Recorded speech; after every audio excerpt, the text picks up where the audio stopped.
Hello, everyone. Today we're just going to go over getting ready for the upcoming Arks of Omen supplements, boarding actions, and close quarters fighting uh, rules that are going to be included, as well as fighting on space hulks, space stations, and the like. It's a supplement I'm really excited for, and I'm just going to go over some of the ways I'm getting ready for this release when it comes out here in a couple months, is my guess. I do not have any inside information from GW, so don't be expecting spoilers or anything like that.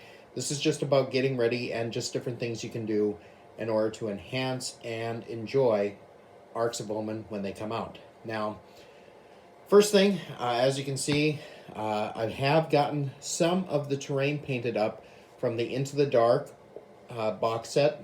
They also released another box set with the Cadians and the Necrons for Kill Team. This terrain is great. However, I haven't finished painting mine, and I picked up a few extra sets of the terrain from eBay. You can see board size is pretty small because it's Kill Team. Now, I'm assuming that that new box set that's going to be coming out with Arks of Omen that's selling just this terrain is also going to have a bigger mat to use. Of course, you are free to use any like game mat EU mats or fat mats with the spaceship design and throw this terrain on as well for a bigger game of boarding actions and the like. But personally, I'm kind of hoping it comes with the big box of terrain that is going to be released alongside Arks of Omen.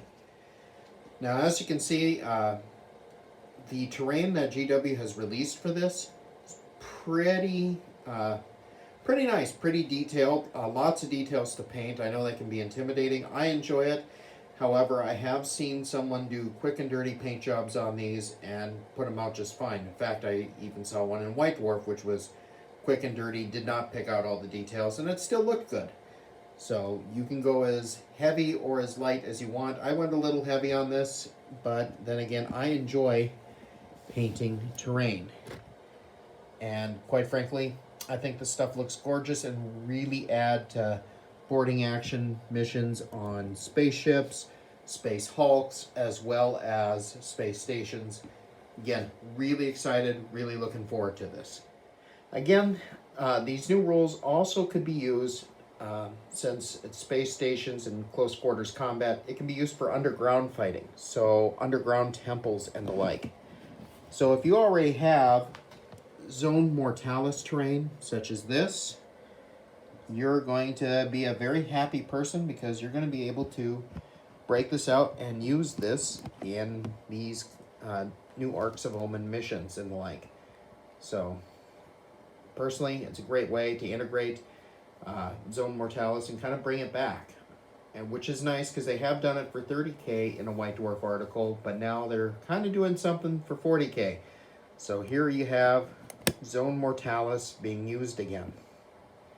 The other nice thing is, as you can see from my terrain that I'm currently using for this, it looks more like dirty rock and the like. And that's fine, especially if we're doing missions on a space hulk and the like. Because parts of the space hulk are asteroid and that, so passageways carved out of that. Or if I'm doing a mission where it's boarding a space station, maybe the space station, we use the nice GW terrain for the outer parts of the space station. The inner parts of the space station are built directly into the asteroid belt, or directly into the asteroid. That's where the weapons magazine and the like is housed for a defense station. Another additional thing to think about for Arks of Omen was the old GW objective kit, which included, the Gene Stealer inside there, which makes a great objective marker or a narrative point to begin telling a story about Gene Stealers infesting a station and playing games there. Maybe that's why they showed up. It's just a nice little feature you can throw on pretty easily. The tomb set from the Urban Warfare Urban War box, also nice little feature. You can have a tomb on one of these stations that could be the focus of an objective. Maybe it's the tomb of an admiral who commanded a fleet there, and on this station and that, it's being about to be defiled and desecrated by chaos, or pretty much take your pick. Of course, the Medicae just makes a nice scenery and slash objective point. Maybe, you know, you're using an area on the Space Hulk. We don't know if there's going to be stratagems associated with areas of the Hulk and that, where you can have an area of the Hulk that is decked out for medical supplies, and you're using that. And again, this is from the Objective Marker box set that they sold a few years back. Not a bad set, and, you know, great way to add to the atmosphere. You can also use the GW computer terminal, the Doomsday device that might be located on there. Of course, GW's crates as objective markers, as well as third-party bits that fit in, like computer stations. There's one to your left and right there that I think actually fit in fairly decent and kind of add to the ambience of a Arks of Omen boarding action kind of style game. Additionally, since the terrain is so modular, you can open it up to put in larger GW terrain pieces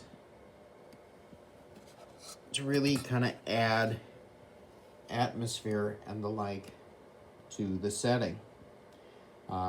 Here's another example of adding GW additional terrain into the existing setting to kind of form up an engine room area. Not all of it doesn't fit perfectly, as you can see, but it works close enough where it'll work for most people when they're playing games of Arks of Omen and the like. Additionally, you can add sets of terrain that GW did for Necromunda and the like. It still works fairly well with the set. Yes, it's a lot more basic, but if you're dealing with a Space Hulk situation, you know, it's made up of many different ships, so there's going to be different design elements. They might be similar, but still different.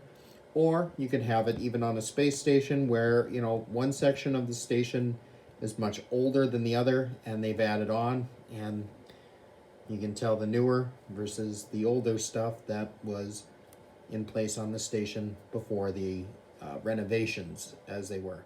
You can also build pretty neat things with combinations of 3D printed terrain, existing Zorn Mortalis, mixing it in with the wonderful GW kits to create something truly memorable.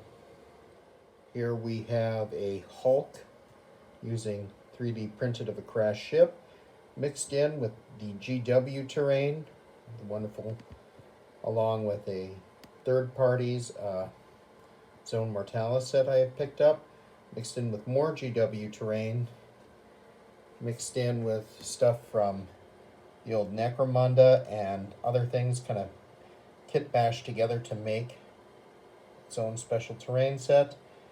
And you mix all three and you've got yourself a pretty unique Hulk for which to set your games of boarding action / Arks of Omen, and just generally have a really fun narrative experience.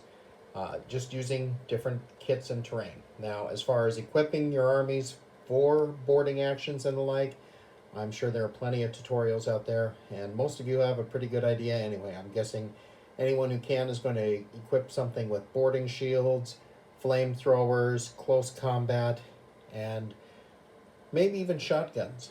And possibly in a future episode, I'll actually have a former Navy security chief go over, you know, boarding actions and what is entailed in some tactics that were used in real life. For example, using shotguns and the like, being one of the most effective weapons when it comes to that, because, well, that was his job. And that's also kind of what got him into Games Workshop, because, believe it or not, Space Hulk was a kind of a fun way in low or off-duty hours to kind of teach kind of the tactics for boarding and counterboarding actions. I hope you've enjoyed this video. If you have, please hit like and subscribe down below. Thank you for watching.